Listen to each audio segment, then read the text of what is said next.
I should have left that drawer closed. The thought came too late, somewhere between the moment my fingers brushed the cold brass handle and the second I felt something shift in the air around me, like the house itself was holding its breath, watching me make a mistake I couldn't undo.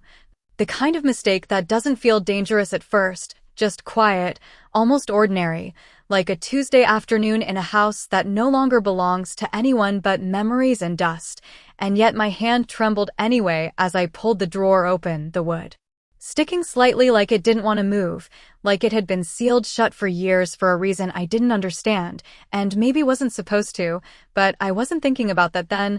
I was thinking about sorting through my mother's things, about finishing what I started, about closing a chapter that had been left unfinished for too long, and that's when I saw it, tucked beneath a stack of old receipts and yellowed envelopes, a photograph, face down, like it had been hidden on purpose, not forgotten, never forgotten. My fingers hesitated before touching it, just for a second, just long enough for that strange feeling to crawl up my spine again, the kind that makes your skin tighten and your chest feel too small.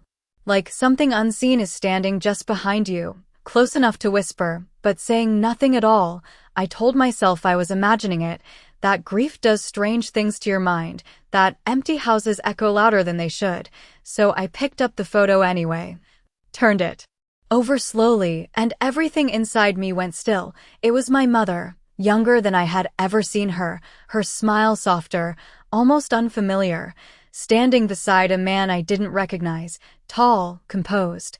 The kind of presence you could feel even in a still image, his hand resting lightly at her back, not possessive, not gentle either, just certain, like he belonged there, like he always had. And then there was me, or at least someone who looked like me. A little girl caught mid-laugh, her face turned toward the camera, her eyes bright in a way I didn't remember ever feeling. I stared at it longer than I should have, tracing the edges with my thumb, trying to force a memory to surface, something, anything, but there was nothing, just a hollow space where something important should have been, and that's when I noticed the back, a date written in fading ink, a place I'd never heard of, and beneath it, a symbol, small but deliberate. Like it meant something to someone who needed to remember. My heartbeat picked up without warning, too fast, too loud, echoing in my ears as if my body understood something my mind hadn't caught up to yet. I glanced over my shoulder, half expecting to see someone standing in the doorway, watching me, waiting. But the hallway was empty, silent, just shadows stretching across the floor as the afternoon light faded. I let out a breath I didn't realize I'd been holding, shaking my head at myself. This was nothing, just an old photo. Just a piece of a life my mother never talked about, except it didn't feel like nothing. It felt like a door had just opened somewhere deep beneath the surface of everything I thought I knew, and for the first time since she passed, I wasn't just missing her, I was questioning her, wondering what she had kept from me, what she had tried to bury, and why. And as I stood there in that quiet room, holding that photograph in hands that wouldn't quite steady, I had the strangest, most unsettling thought. That somewhere, somehow, someone else already knew I had found it. I told myself I would sleep on it, that everything would make more sense in the morning, but the moment I set the photograph down on my kitchen counter, I knew that was a lie, because nothing about it felt like something that could wait. Not the date, not the symbol, not the way my chest tightened every time I looked at the man standing beside my mother like he belonged in a part of her life she had completely erased from mine. I tried to distract myself, made coffee I did not drink, turned on the television I did not watch, paced from one side of the apartment to the other like movement alone could shake the feeling loose. But it stayed, heavy and persistent, like a question that refused to be ignored. So I picked up my phone and did the one thing I knew I should not do. I searched the name of the place written on the back of the photo. The letters unfamiliar at first, almost foreign, until the results loaded and my stomach dropped in a way that felt immediate and instinctive, not because I understood everything I was seeing, but because I understood enough.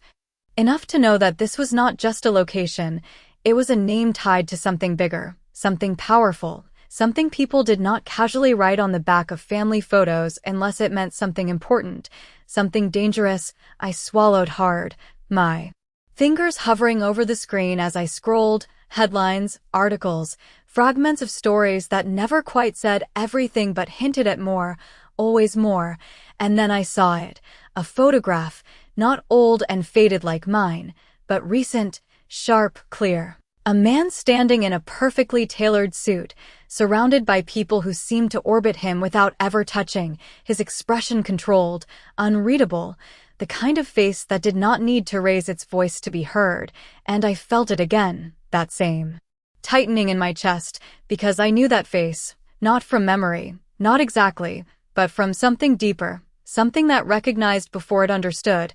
I set my phone down too quickly, like the image might burn me if I looked at it too long. This was ridiculous. I was connecting things that had no reason to be connected. A random man in a photograph, a name on the back of an old picture. My mother had lived an entire life before me. Of course there were things I did not know. That did not mean they mattered now. That did not mean they were mine to uncover. I repeated that to myself like it was enough, like it could close the door I had already opened. But even as I stepped away from the counter, I heard it, a sound so small I almost missed it. A soft knock, not loud, not demanding, just there, precise and deliberate, coming from the front door of an apartment no one was supposed to visit. My heart stopped for a second before slamming back into rhythm. Too fast, too sharp. I stood frozen, staring at the door as if it might explain itself, but the silence that followed only made it worse, heavier, more intentional. I checked the time, late afternoon, too early for deliveries, too quiet for coincidence. Another knock. This one just slightly firmer. And something inside me shifted from confusion to something else entirely, something colder, more aware, because I had not told anyone about the photograph, not a single person, and yet as I took a slow step toward the door, my pulse echoing in my ears, one thought cut through everything else with terrifying clarity. Someone out there already knew I had it, and they were not asking permission to come in. I did not ask who it was right away. I did not move closer than I had to. I just stood there with my hand hovering inches from the handle, listening, because something about the silence on the other side felt intentional, controlled. Like whoever was standing there knew exactly how long to wait before I would break first. My voice came out quieter than I expected when I finally spoke, asking who it was through a door that suddenly felt thinner than it should. There was a pause, not long, just enough to make my pulse climb another notch, and then a man answered, his tone calm, almost polite, but too precise to be casual. He said my name like he had known it for years, not like he had just learned it, and that was enough to send a cold line down my spine. I should not have opened the door. Every instinct I had was telling me that, but curiosity and something deeper, something that felt like inevitability, pushed my hand forward anyway. The lock clicked louder than usual, the door opened slower than I intended, and the first thing I noticed was not his face, it was his presence, the way the space seemed to adjust around him, like everything had quietly shifted to accommodate him without needing to be told. He stood a few inches taller than me, dressed simply, but with a kind of precision that made everything look intentional, his expression neutral, composed, but his eyes were focused in a way that made it feel like he was not just looking at me, he was measuring something, confirming something. I felt suddenly aware of everything, of the photograph still sitting on the counter behind me, of the fact that I was alone, of how easily this moment could tip into something I did not understand. "Can I help you?" I asked, trying to keep my voice steady, trying to sound like I was not already 3 steps behind whatever this was. He did not answer right away. Instead, his gaze moved past me, just slightly, enough to make it clear he had already noticed more than I had intended to show.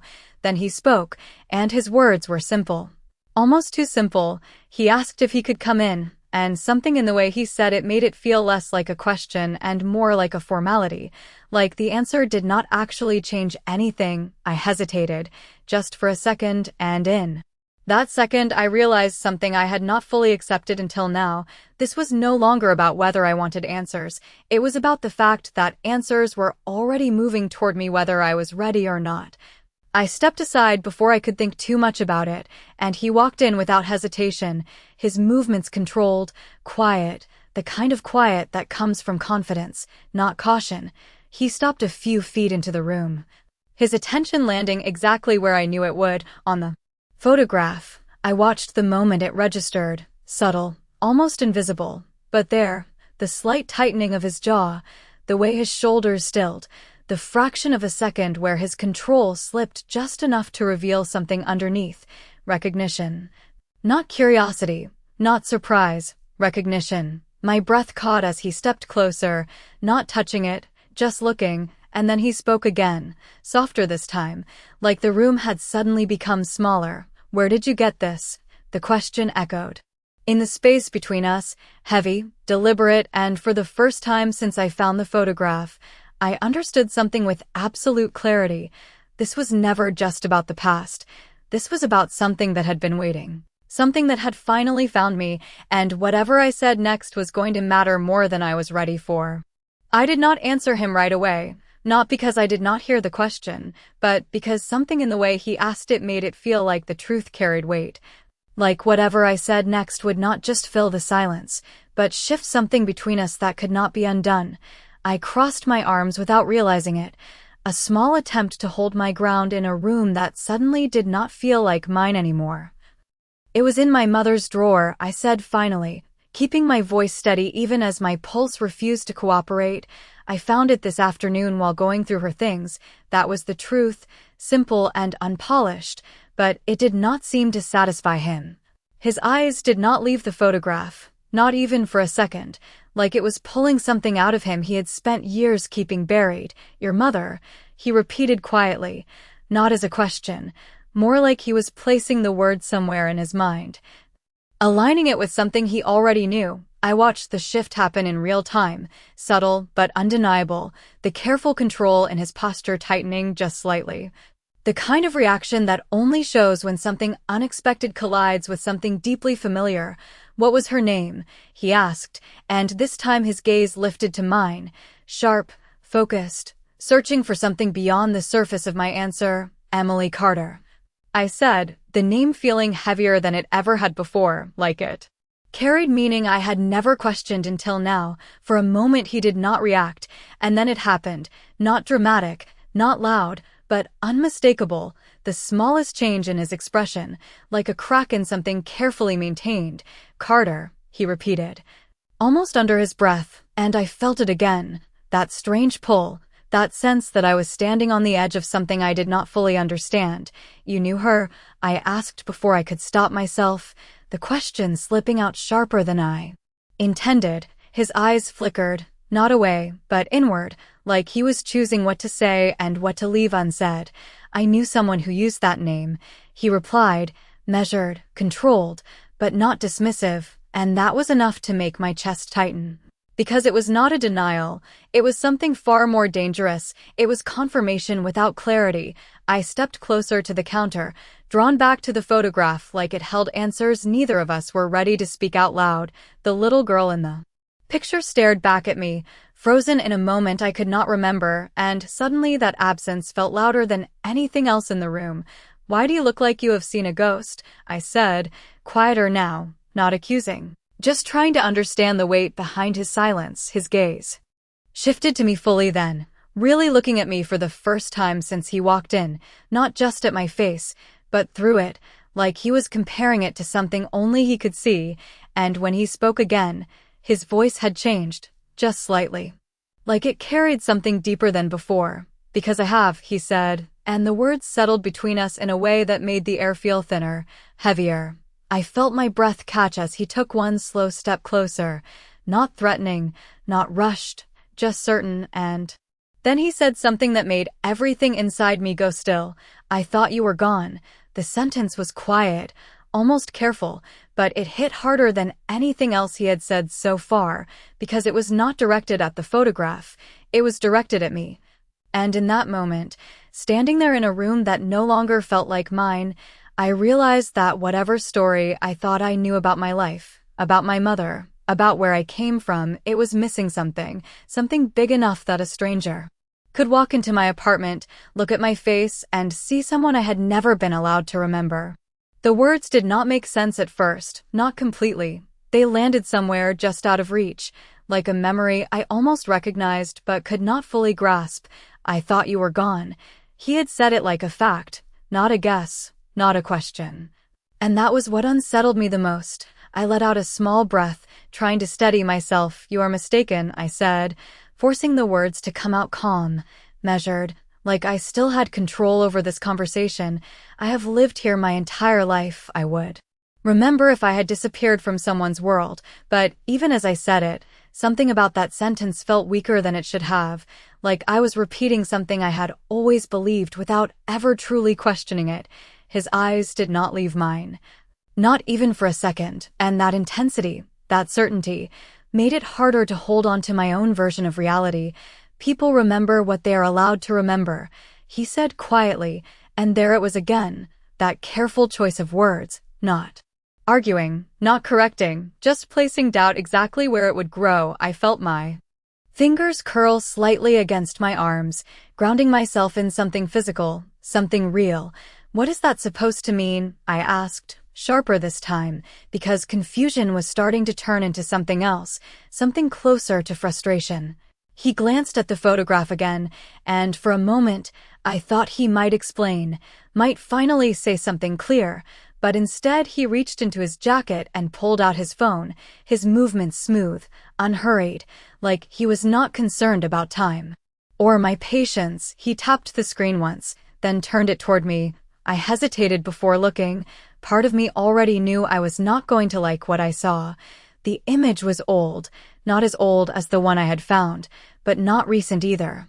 Maybe 10 or 15 years, the quality slightly grainy, like it had been taken quickly, without preparation, and there she was again, my mother, younger, her expression more serious than in the photo on my counter, standing in front of a building I did not recognize, and beside her, a man I had never seen before, not the one from my photograph, someone else, older, his posture rigid, his presence heavier, like the kind of person who did not need to raise his voice to be heard. But that was not what made my breath catch. It was the child standing between them, small, partially turned away from the camera, but close enough that I could see her face if I looked long enough. I did not want to look, I already knew. I felt it before I confirmed it. That same hollow recognition from earlier, that same absence where memory should have been. "That is not me," I said quickly, almost too quickly, shaking my head before I could stop myself, but my voice did not sound convincing, not even to me. His expression did not change, he did not argue, he did not push, he just watched me, waiting, giving me space to see what was already in front of me. I forced myself to look again, slower this time, focusing on the details I had tried to avoid, the shape of the face, the way the light caught her eyes, the slight tilt of her head, and there it was, undeniable, uncomfortable, impossible to ignore. She looked like me, not just similar, not just close, but exactly like me. In a way that made it impossible to explain away. My throat tightened as I stepped back, my mind racing to find something, anything that made sense. "This does not prove anything," I said, but the words felt empty, hollow, like they were trying to fill a gap that was already too wide. He lowered the phone slowly, his gaze steady, unwavering. "You were not supposed to find that photograph," he said, and the way he said it made it clear that this was not about coincidence, not about curiosity. This was about something that had been hidden on purpose, something that had stayed buried until now, and as I stood there, caught between what I had always believed and what was unfolding right in front of me, one realization settled in deeper than the rest. Whatever my mother had tried to leave behind, it had not stayed in the past, it had been waiting, and somehow, without meaning to, I had just stepped directly into it. The room felt smaller after he said that, not physically, but in a way that pressed in on my thoughts, on my sense of what was real and what was not. Like the walls had shifted just enough to remind me I was no longer in control of the space or the story unfolding inside it. I shook my head slowly, more to clear it than to disagree. "You keep saying things like that," I said, my voice quieter now, less defensive, more uncertain, like I was already bracing for answers I was not ready to hear. "Then stop talking around it and tell me what is going on, because right now none of this makes sense. Not the photograph, not that picture on your phone. Not the way you are looking at me like you already know something I do not. My words came faster toward the end, not rushed, but waited, each one carrying the frustration I had been trying to hold back. He did not interrupt, did not correct. He just listened, and that somehow made it worse, because it meant he was choosing what to reveal, choosing what to hold back, and I was the only one in this room without that advantage. When he finally spoke, his tone was steady, controlled, but there was something else underneath it now, something closer to inevitability. Your mother did not just leave things behind, he said. She erased them, and that difference matters more than you realize. I frowned, the word erased sitting heavily in my mind, because leaving suggested distance, time, choice, but erasing, that meant intention. That meant something had been deliberately removed. Why would she do that? I asked, softer now, because the question felt less like curiosity and more like something personal, something that touched the edges of who I was. His gaze shifted briefly to the photograph on the counter, then back to me. Because she was trying to protect you, he said, and for a second, just a second, that almost made sense. It almost settled something inside me, but then another thought pushed through just as quickly. Protect me from what? I asked, and there it was again, that pause, not hesitation, but calculation, like he was deciding how much truth I could handle in one moment. From a life that was never meant to follow you here, he replied, carefully, and the way he said here made it sound like this place, this apartment, this life, was something separate from whatever he was referring to, like I had been living in a version of reality that had been intentionally kept small, contained, safe. My chest tightened as I took a slow breath, trying to process it, trying to fit his words into something that made sense, but they did not fit, not yet. You are saying my entire life is what? A mistake? I asked, and this time my voice did not stay steady. It wavered, just enough to betray the weight behind it.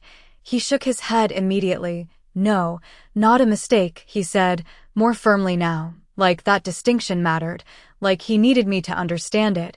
It was a choice, one that someone made for you before you were old enough to make it yourself.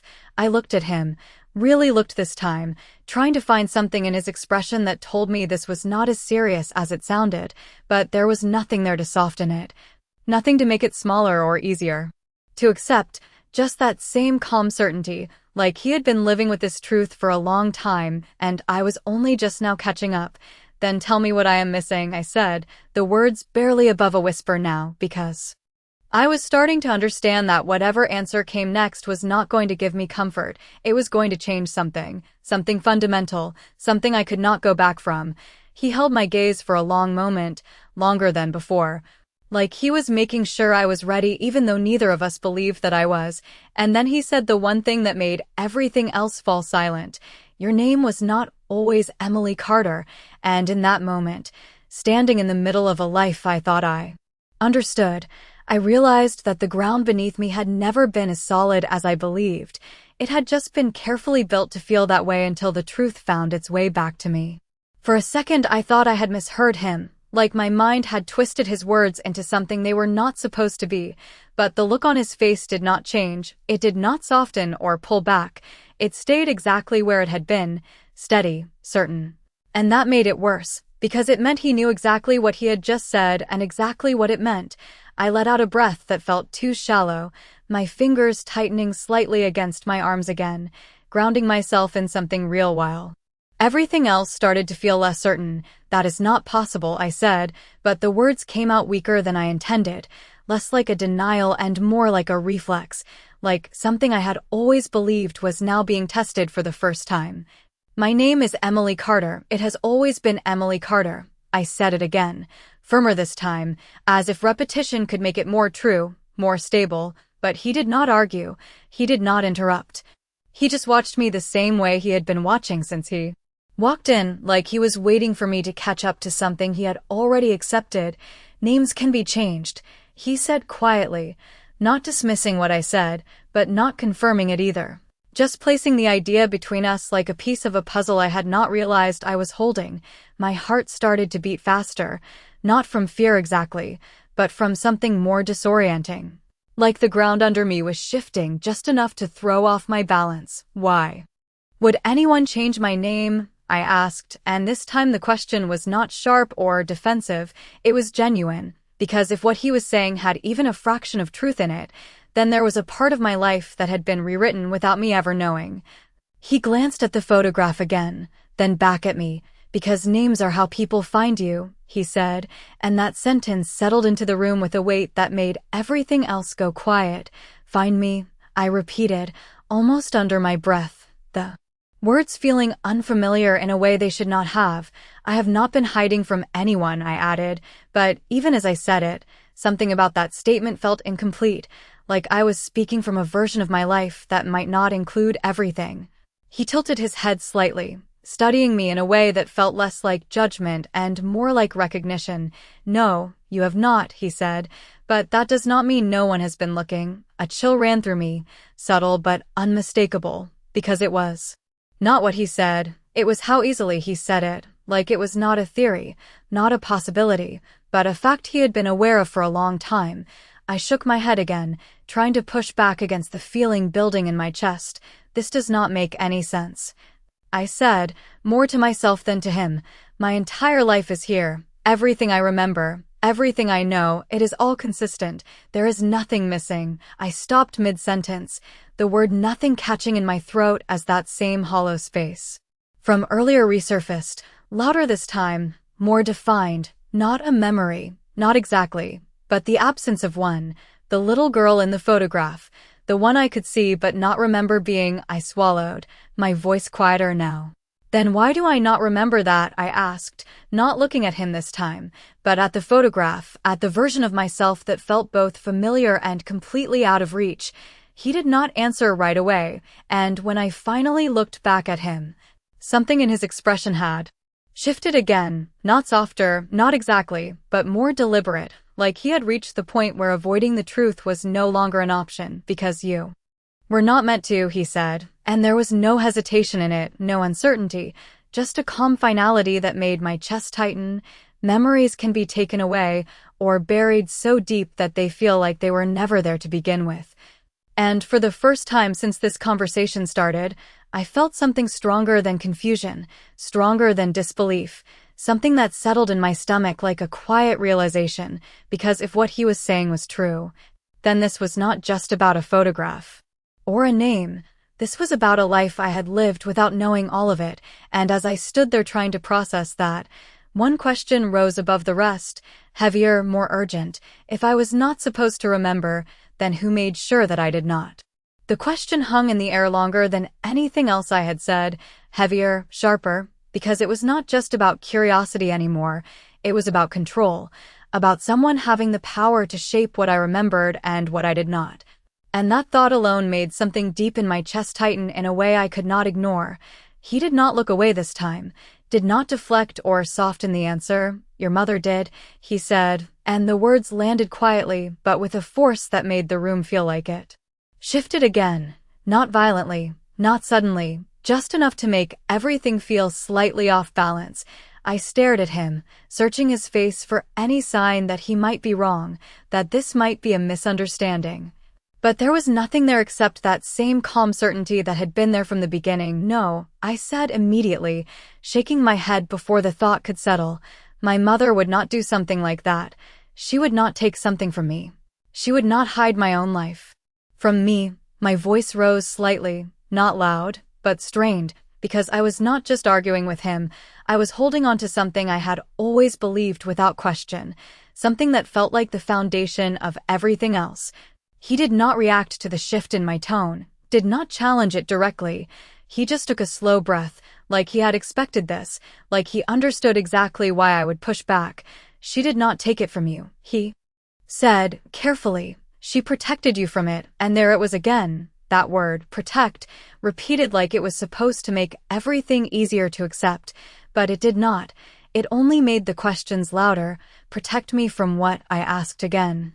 But this time the question felt different, less defensive, more urgent, because I was starting to realize that whatever answer came next was not going to fit into the life I knew.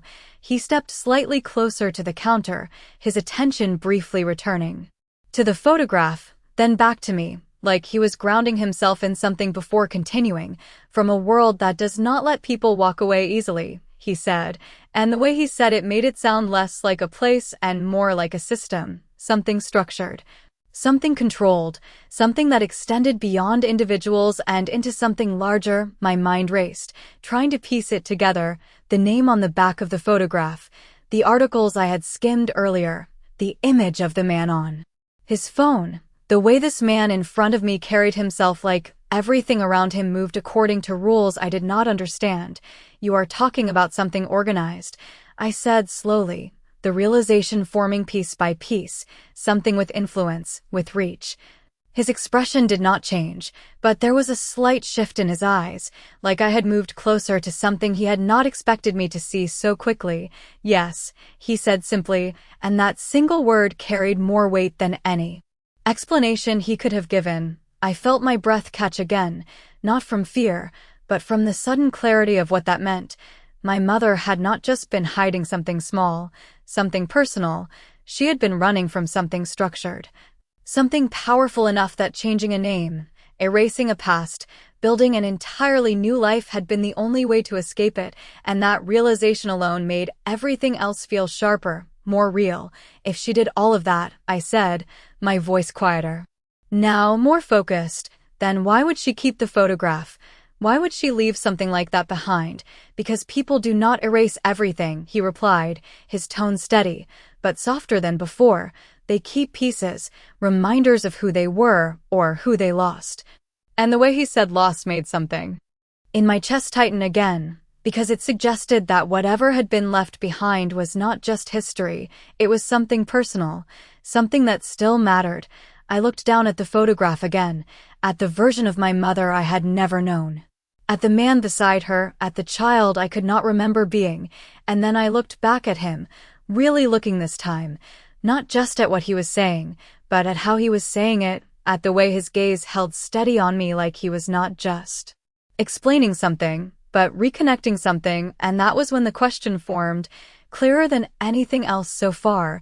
"You are not just someone who knows about this," I said slowly, the words careful, deliberate. "You were there."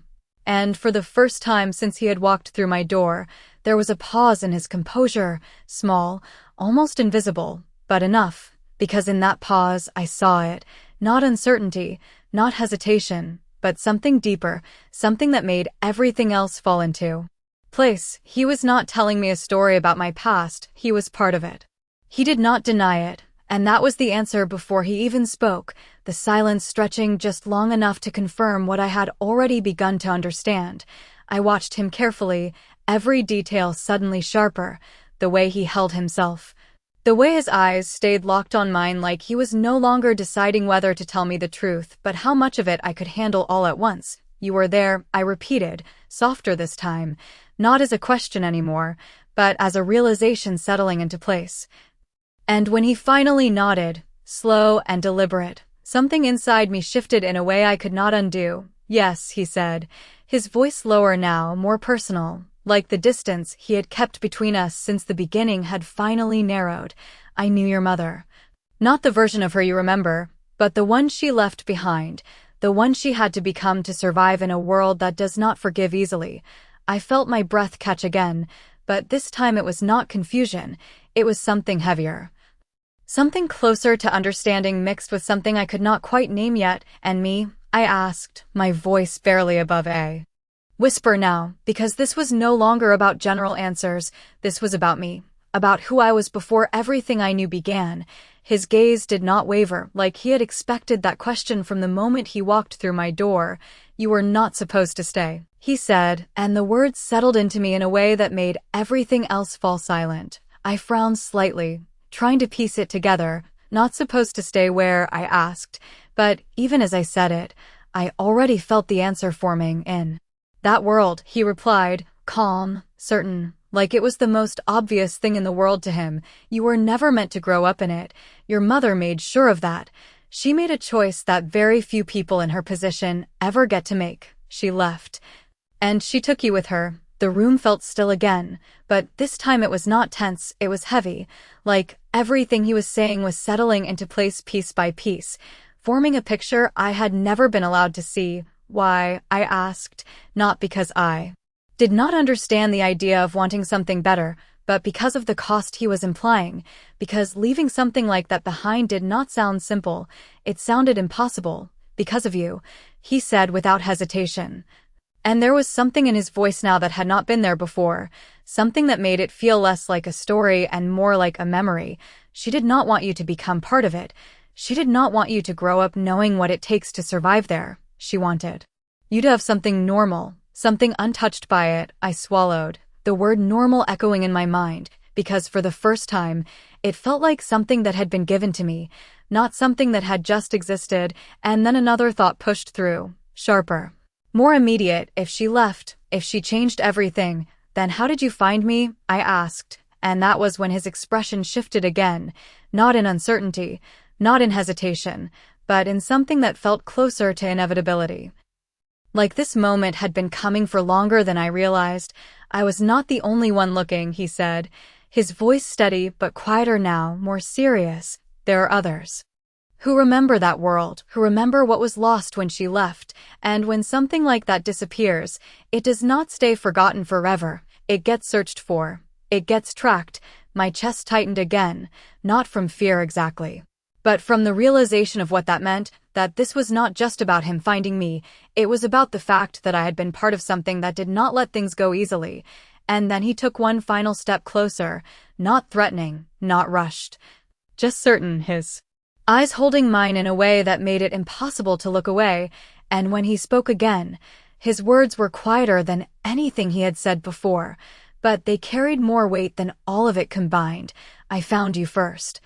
And that is the only reason you are still standing here wondering who you are, instead of someone else deciding it for you. And in that moment, everything inside me went still, because I understood what he was not saying, that this was not the end of something.